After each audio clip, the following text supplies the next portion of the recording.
Hey, welcome to Oddball Chronicles with Grok, where the past gets weird and the stories get wild. Picture this. It's 1932, Western Australia. The Great Depression's kicking everyone's butts, farmers are barely scraping by, and then an army of emus, yep, those giant, goofy birds, shows up to make everything worse. What happens next? A full-blown war with machine guns. And, let's just say the humans don't exactly come out on top. Stick around for a tale so bizarre you'll wonder why it's not in every history book. So, here's the scene. It's post-World War I, and Australia's government has this big idea. Let's give veterans farmland out west. Sounds nice, right? Except the land's dry, the wheat's struggling, and by 1932 these farmers are already on edge. Then, out of nowhere, 20,000 emus roll in like they own the place. These aren't your average birds. They're 6 feet tall, fast as heck, and apparently starving.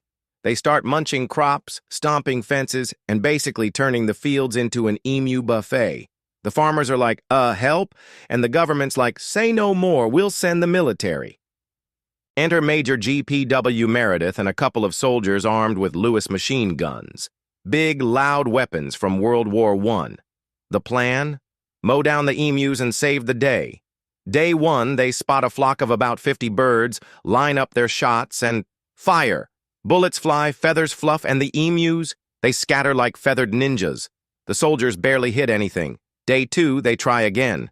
Set up an ambush near a dam. 1,000 emus show up, the guns roar, and maybe 12 birds go down. The rest? They bolt, zigzagging like they've trained for this. One soldier even says, and I quote, "The emus have too much pace. These birds are outsmarting the army." The soldiers don't give up. They strap a gun to a truck thinking, we'll chase them down. Picture this, a rickety truck bouncing across the outback, gun blazing, emus sprinting at 30 miles an hour. The birds dodge, the truck swerves, and yep, they crash into a fence. The emus, still winning. By now, the press is eating this up. Headlines call it the Emu War, and politicians start arguing, should we really be funding this? After a week, they'd fired 2,500 rounds, killed maybe 50 emus tops, and the rest are still out there, probably laughing. Major Meredith calls it quits, reportedly saying the emus were an invincible enemy. Humans, 0. Emus, champions of chaos. So that's the Great Emu War. Proof that sometimes nature's weirder than we are. The farmers eventually got fences instead of firepower, and the emus, they're still roaming Australia, probably plotting their next move. What do you think? Could you take on an emu army?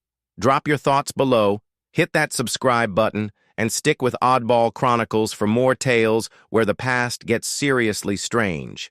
Next time, we're diving into a scam so wild it sold the Eiffel Tower. Twice. See you then.